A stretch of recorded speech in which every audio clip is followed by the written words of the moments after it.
Hello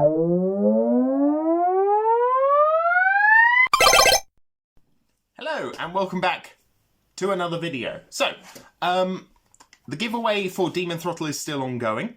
If you want this game physically, I'll be sending it kind of worldwide now. I don't really care. And all you have to do is like and subscribe. That's it. Maybe share. If you share, maybe it'll give you more of a chance for winning Demon Throttle. Game released by Devolver Digital, only physical, not available digitally. So if you want Demon Throttle, let me know. If you don't know anything about it, it's kind of a... I don't really know what it is. That's a lie. It's a bit like kind of bullet hell crossed over with the original Legend of Zelda, from what I have played it a little bit. It's okay.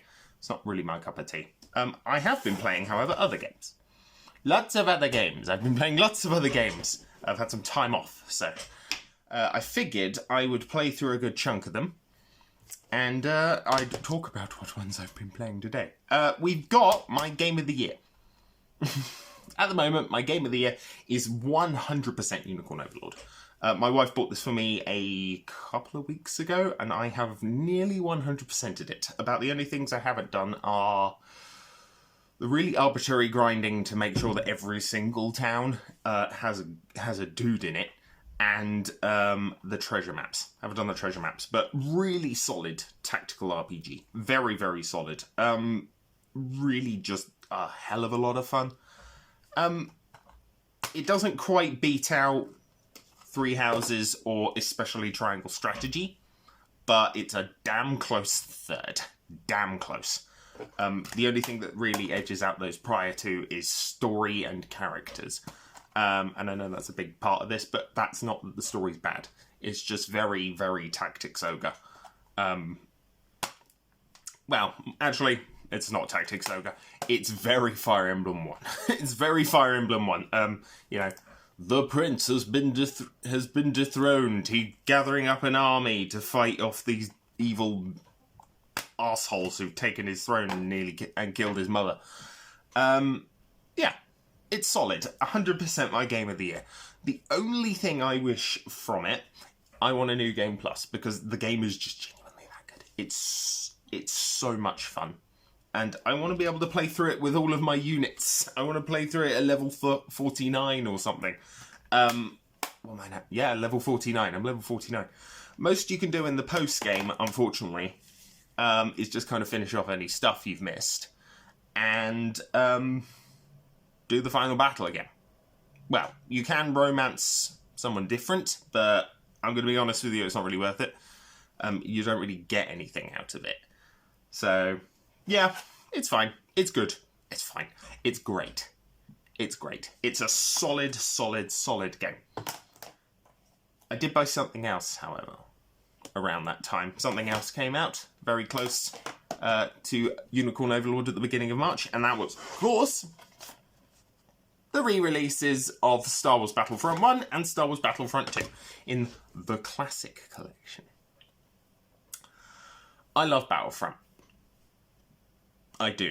I love Battlefront 1, specifically. I love Battlefront 2 less, but I still appreciate it. I think that some of the balancing they did kind of screws up how I play Battlefront 1. That being said, Classic Collection. A lot of controversy, a lot of, quite frankly, blown out of proportion controversy. I mean, yeah, it's not a good release, sort of. And it sucks if you're playing PC, blah, blah, blah. I'm not playing PC. I don't play PC games. Not if I can bloody help it. So, to be honest, I thought the release was solid. About the only problem I had was changing the loading screen noise. And that's just because it's such an ingrained part of my teenage years of...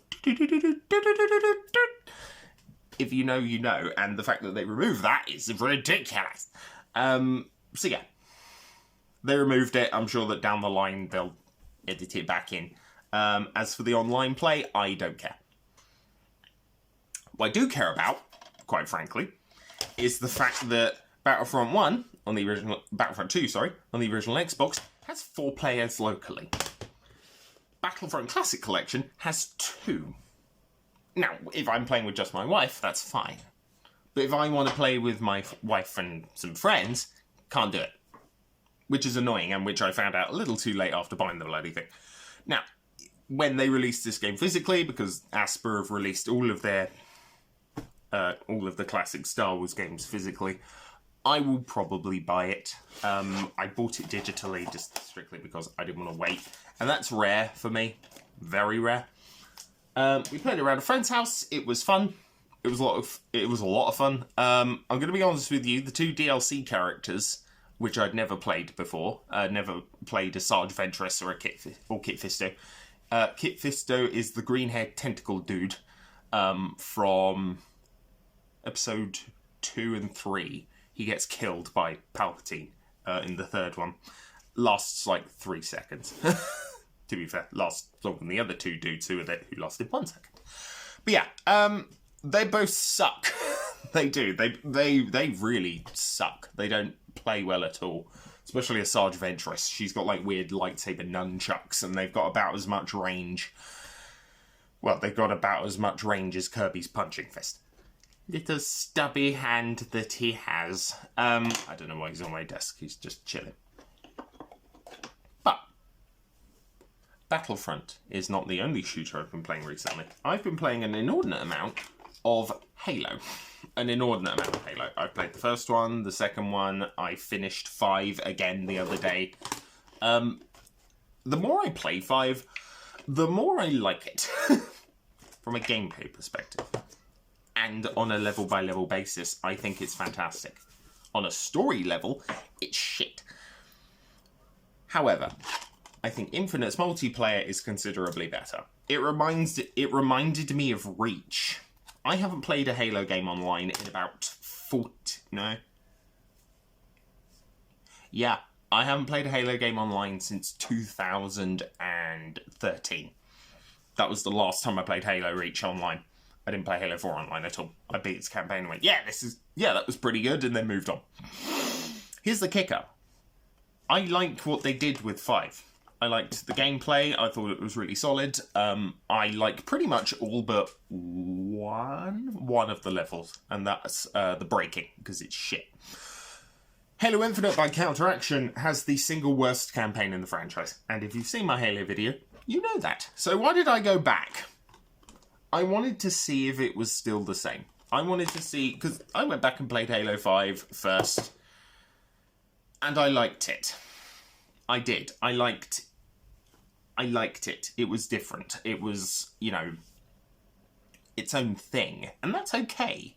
By contrast, Halo Infinite is every open world game ever made. All it really adds is a grappling hook, and quite frankly, all of its missions are the flat-out most boring in the franchise. They're not as bad as High Charity or Sacred Icon, or, well, the second half of Sacred Icon, or especially Cortana from Halo 3, but they're boring. And the bosses are terrible, and I hate them. But the multiplayer? Yeah, not bad.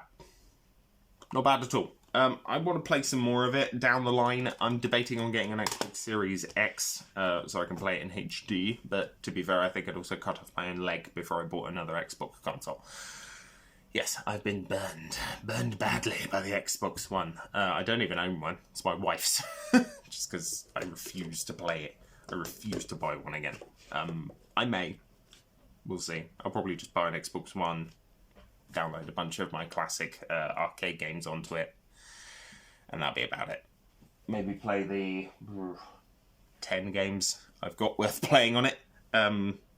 It hasn't been all new and kind of old. It's also been very old. Yeah, I've been playing Saturn Bomberman. Sorry. I've been playing Saturn Bomberman again. Really solid game. Really solid game. So I had a reproduction version, which is still on the shelf over there. But to be perfectly honest with you, I wanted the original really badly. Because 10 players at once? I wish I could get that running. I wish I could get that running. It would be amazing. 10 players simultaneously. You can still play it with bots, but can you imagine that? Running a giant-ass Bomberman campaign where it's like, oh yeah, 10 fucking players. Admittedly, I'd need 10 friends, but, you know. No. Yeah, no, been playing it a bit of the campaign. It's not great. It's more of a kind of... this. You know what? This is the best way to play Bomberman, in my opinion. And a big part of that comes from the fact it's 10 players multiplayer, which is insane. I've played other Bombermans. Bombermen, maybe. I've played Super Bomberman R. I've played Act Zero. That was shit. I've played a lot of them. And none of them compare to Saturn Bomberman. None of them do. Not a single sausage. It's expensive. It's an expensive game. It's a very expensive game. Just buy the Japanese version. It's cheaper. There's more of them. You don't need to know Japanese to play Bomberman anyway. So yeah, not terrible. What else have I also been playing? Oh yes, I've been playing this again. Psychonauts 2. Yeah. Psychonauts 2. I really enjoyed Psychonauts 1, to be honest with you. I did quite a lot. I think it's a very solid game. However, it has some problems. Mostly its story. Not its story. Mostly Meat Circus, the final level, which is just hogwash cock bollocks. It is awful. Awful. Terrible, miserable, awful garbage level. You can hopefully go away for it. 2, on the other hand. 2 I don't like as much as 1. I like 1. I think 1's fine. But 2, yeah. Comes in twofold for me. Number 1, the vomiting goats were a bit of a, yeah, no. Gross. Nasty. Not pleasant. No, thank you.